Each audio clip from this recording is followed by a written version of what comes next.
Muito que bem, vamos falar sobre These Violent Delights.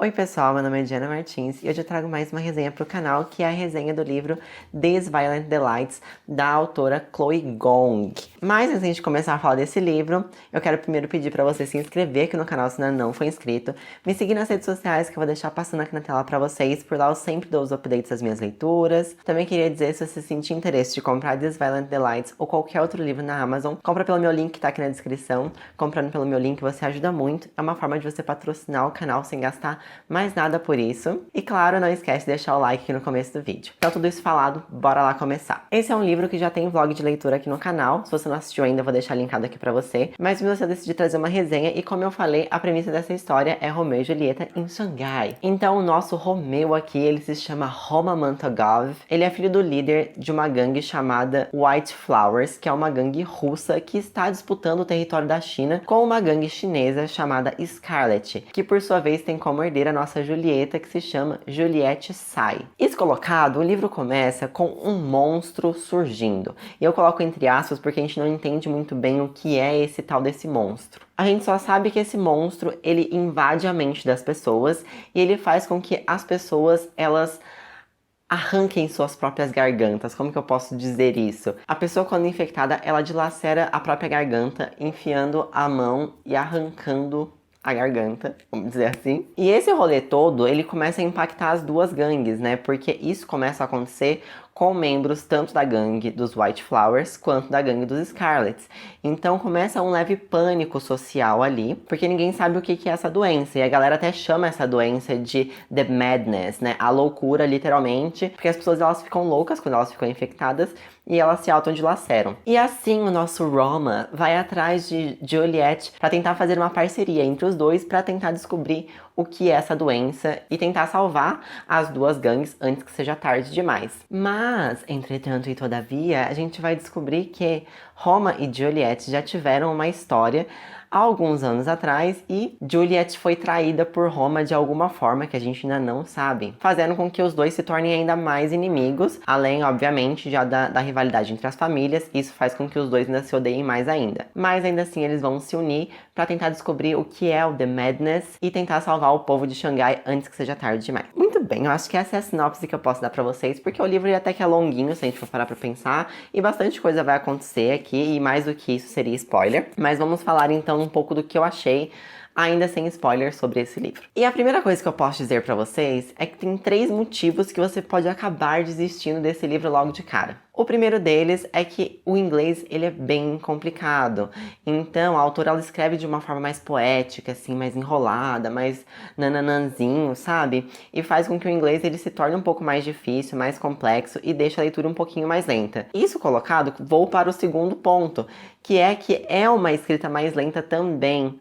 Porque a autora, ela vai construindo muito lentamente tudo que vai acontecer no livro, então demora para as coisas acontecerem. Nessa sinopse que eu dei, até o Roman de fato se unir a Juliette para ir atrás desse monstro, demora um tempo. Então, assim, pode ser que você ache o livro lento também. E o terceiro, e eu acho que é o ponto mais importante que pode fazer desistir desse livro, mas eu acho importante colocar aqui para você não se frustrar se você for ler esse livro, é que, apesar de ser Romeu e Julieta em Xangai, como esse livro ele é extremamente vendido, não é um puta romance. Pelo menos não nesse primeiro livro. Vai ser uma duologia. O segundo livro sai desse ano, ou já saiu, não sei, já estamos em novembro, né? Não sei se saiu em outubro. Mas se não saiu, tá pra sair por agora esses últimos meses do ano. E esse primeiro livro não é um livro pautado num romance.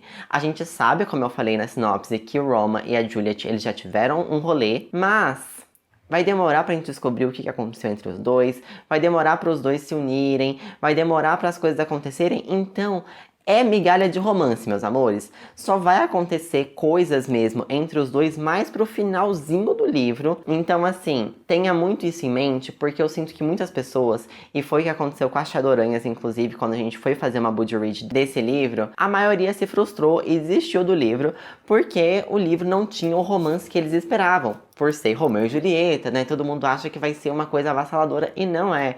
Então, assim, vá com parcimônia nessa questão do romance. Mas tudo isso colocado, eu quero dizer pra você que eu gostei muito desse livro. Esse livro é muito bom. E como eu falei, O Roman e a Juliet, eles vão ter a construção do romance deles, mas essa construção ela demora pra acontecer, e aí você vai ter que ter paciência. Se você é um tipo de pessoa que tem paciência pra romances que acontecem com o passar do tempo, você vai gostar desse livro.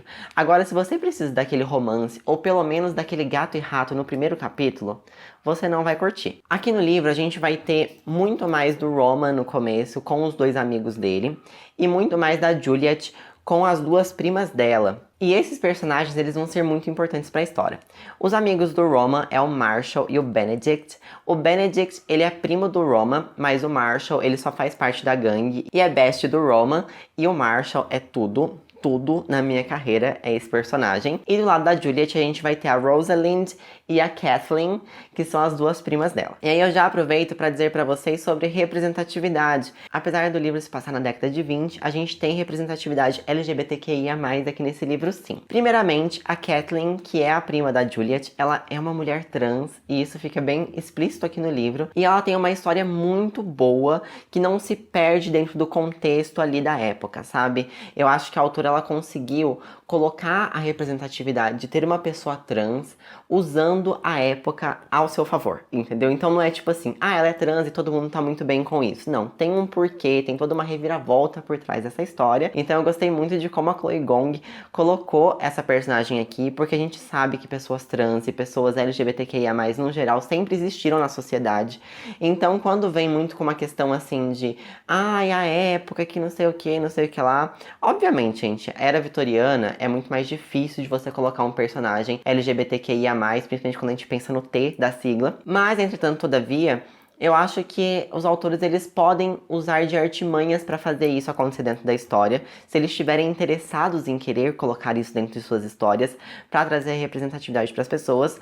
E eu acho que a Chloe Gong fez isso aqui muito bem e foi quentinho no meu coração. Eu gostei muito da Kathleen e gostei muito de como a Chloe colocou isso aqui. Eu já quero deixar muito pautado aqui que a Kathleen é uma das minhas personagens favoritas desse livro e a autora mandou benzaço. E o Marshall aparentemente é gay. Isso ainda fica um pouco nebuloso na história, a gente não sabe se ele é gay ou se ele é bissexual, mas a gente sabe que ele se envolveu com um rapazinho aí, e isso é bem no começo da história do Marshall, tá? Isso é deixado bem explícito também, por isso não é um spoiler, mas parece que no passado ele se envolveu com um rapazinho aí, virou um burburinho na sociedade também, etc. Então por isso a gente não sabe se ele é gay ou se ele é bissexual, mas muito provavelmente ele talvez tenha sentimentos ou um rolezinho aqui pelo Benedict. Então, mais um casalzinho aqui para essa tour de This Violent Delights, que eu preciso saber desfechos, eu preciso se vai acontecer alguma coisa. Chloe Gong, por favor. Então, como eu falei pra vocês, esse livro é uma duologia, e eu acabei de ver aqui nas minhas anotações que eu coloquei que esse livro vai sair em novembro, então vai sair nesse mês o segundo livro, que se chama Our Violent End. Então eu tô muito curiosa pra saber o que a autora vai fazer, porque assim, o final desse livro também é tipo tiro, porrada e bomba no parquinho. Acabou de um jeito assim, maravilhoso! E além disso, só comentando sobre o monstro também, ele vem trazendo ali um pouco de fantasia pra história, mas ao mesmo tempo, mas é um monstro que eu acho que é bem pé no chão também no final do dia, quando você descobre a verdade do monstro. A história por trás do monstro é bem construída e bem explicada. E outro ponto muito importante, eu acho que a autora ela conseguiu muito bem colocar a ambientação da década de 20. Eu consegui imaginar muito bem. E o que eu mais gostei foi da veracidade, porque ela se baseou muito na China nos anos 20. Pra quem não sabe, e eu era uma dessas pessoas que não sabia, nos anos 20 a China ainda não era comunista. E a autora ela coloca muito aqui como os comunistas estavam começando a dominar a China e como eles estavam começando ali a traçar o pequeno caminho deles para fazer com que a China se tornasse comunista. Então acho que a autora ela colocou isso muito bem, principalmente com a questão das gangues, como que o comunismo era uma ameaça para as próprias gangues. Então eu gostei muito. E é isso, Brasil. This Violent Delights é um livro que você vai ter que ter um pouquinho de paciência, mas que vale a pena o final. E é como eu falei, se você tem paciência para romances que vão ser construídos muito aos poucos, e quando eu falo muito aos poucos é porque é muito aos poucos mesmo, então vale muito a pena conhecer essa história. Mas até como eu disse no meu vlog, tem alguns capítulos que eu achei um pouco arrastados, então eu acho que assim, mais ou menos ali pelo capítulo 20 até o 25, 29 por aí, são alguns capítulos um pouco arrastados, então por isso de novo que eu digo, tem que ter essa coisa da paciência mesmo. E esse livro já foi anunciado aqui no Brasil pela editora Alta, então vai chegar logo menos aí, acho que provavelmente deve chegar em 2022. Mas se você está com medo, como eu disse, por conta do inglês, ano que vem esse livro vem pra cá. Eu acho que ele merece muito ser lido. E é isso, Brasil. Se eu não me engano, eu acho que eu dei 4 estrelas pra This Violent Delights. Então, ó, foi um livro muito bom que eu gostei de ler em 2021. E também um livro que me auxiliou a dar um passinho a mais no meu inglês aí. E é isso então, Brasil. Me diz aí se você gostou dessa resenha. Uma resenha um pouquinho mais curta, acredito eu. Não esquece de se inscrever aqui no canal se ainda não for inscrito. Me seguir de novo nas redes sociais que eu vou deixar passando na tela pra vocês. E a gente se vê então no próximo vídeo. Um beijo grande.